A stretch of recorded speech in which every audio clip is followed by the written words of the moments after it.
Hi friends, I Dr. Davre Surendra from Garware College of Commerce, Pune. I welcome you are studying business economics. As second content, I will now discuss demand and supply analysis. First of all, we will see concept of demand. Demand in economics implies both the desire to purchase and ability to pay for a good.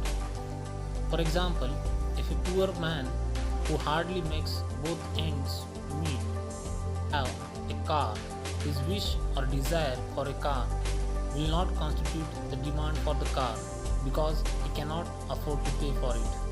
It means that the purchasing power lacks. That is a simple concept of demand everyone can understand. And the most important thing about the demand, three aspects are there. Other things being equal, ability to pay and desire to purchase with a given period of time. This is the basic concept of demand in economics you consider. Second concept, demand schedule. Demand schedule means that is when that price of a commodity is 12 per unit, a consumer purchases 10 units of the commodity. When price of the commodity falls to rupees 10, he purchases 20 units of the commodity. Similarly, when the price further falls, the quantity demand by him goes on rising. The demand schedule is a tabular statement given by the price and the quantity shown in the particular table that as we have to understand. Third concept, we have to see that one, demand curve. Demand curve is a graphic statement or presentation of quantities of a good which will be demanded by the consumer at various possible prices at a given moment of time. Demand curve is a downward sloping left to the rightward, and demand curve shows the relation between price and quantity demand. That every person and the consumer, once we are showing the relationship between the price and the quantity demand, that we have to understand. Third concept, market demand schedule, refers to a tabular statement showing various quantities of a commodity that all the consumers are willing to buy at various levels of prices.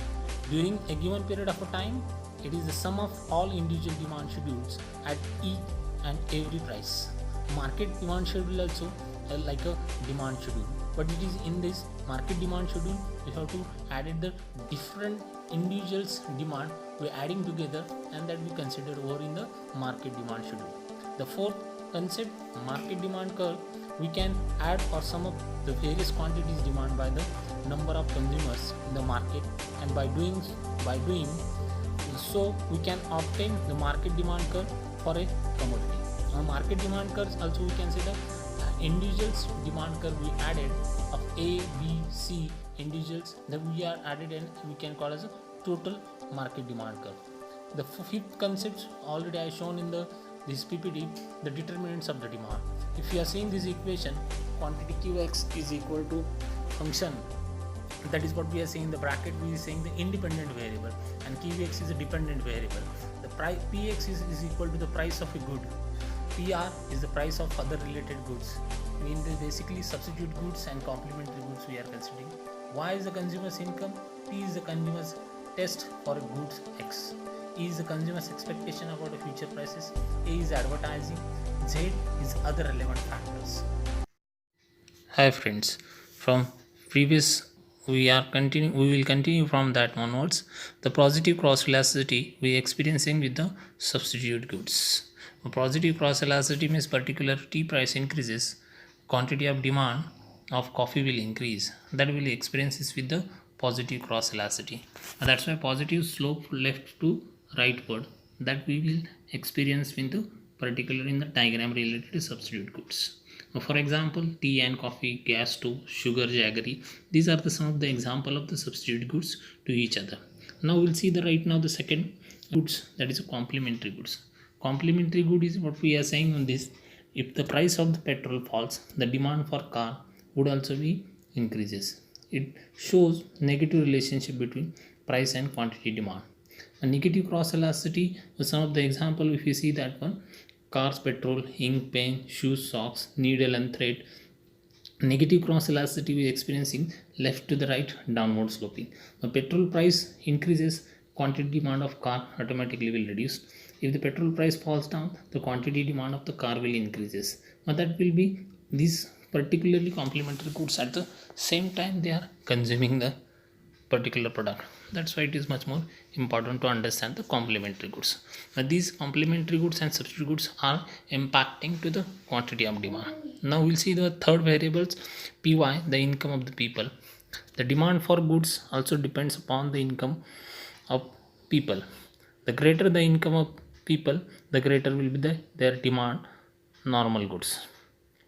For necessary goods, when there is increase in the income of the people, the quantity demand of the goods is a constant. Third, for inferior goods, when would be increase in the income, the quantity demand it decreases. That thing we have to consider with the income. Now you will see this in this PPT. Normal goods, the relation I already shown over here, increase in income, increase in quantity demand. For the necessary goods, increase in income, constant quantity of demand. For inferior goods, increase in income but decrease in quantity demand. This everything we are experiencing with the angel curve, that is the income curve, what we are saying with them. We'll see right now the another the test preferences and fashions. One by one we will see this one, the exactly thing regarding this. Now we'll discuss the independent variables such as test preferences, fashions. If the consumer's test changes over the period of a time, the quantity demand is affected. For example, presently Android phone has huge demand in the market, like Samsung, Redmi, Oppo, so many other companies are available. Other type of mobiles lacks Android system and their demand reduces in the market. Now what we are saying with this example, test and the preferences of the customer are changes because we feature the customer friendly, cheaper, providing quality product, automatically customer are buying certain particular that product. Now we'll see that one similar with the expectation. Another factor which influences the demand for goods is the consumer's expectation with regard to future prices of the goods.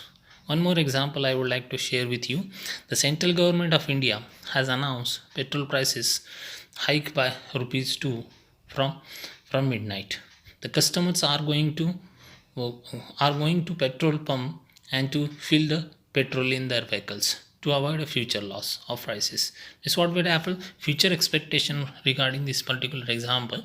If people or customer are aware about the future changes, automatically before that they don't want to make a loss. That's why they are going right now to curb their loss. That thing we have to understand with the expectation related to the quantity demands we have to understand. Now another key variable is advertisement. Advertisement also have impact on the determinants of the demand.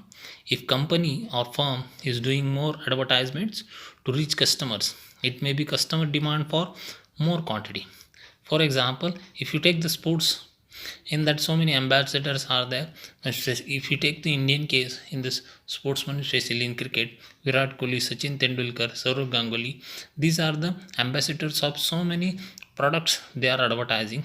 Automatically what will happen, so many followers will buy certain products. Advertisement will impact it and a particular products demanded. That the thing you have to understand. Next important aspect also, climate and weather. Climate is the one of the main independent variable affecting the quantity demand. Climate, people change their demand also. For example, food products. People prefer more better hotter food in the winter and rainy season.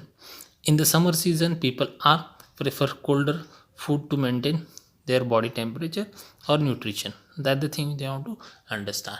Next point is what we are saying, size and composition of population. This is also one more important independent variable we are discussing over here, is size of population impacting on the quantity demand.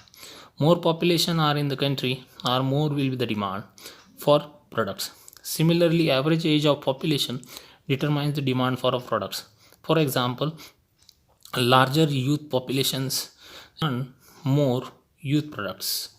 That thing we have to understand over there. Similarly, composition of population, which type of peoples are available, means old age people are there, youth people are there, or children are there available. According to peoples are producing the product and people are demanding, that thing you have to understand. Similarly, next one is what we have, the last one from this, government policies. Government policies, government intervention in the market through the taxes is very crucial thing to determine the quantity demand. If the government increases the taxes, the quantity demand automatically will decreases, because the customers have to pay more money for the particular product. But that's a taxation policy, when that government increasing the direct tax or indirect tax. Most of the time government are preferring to pay more indirect taxes. Right now in India we are experiencing good service tax, and there are so many slabs available. Five slabs is available: 0, 5%, 12%, 18%, 28%. But these, under these slabs, and these are the slabs is available, according to GST you have to pay.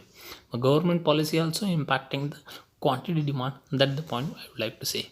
Thanks for the watching this video. Thank you.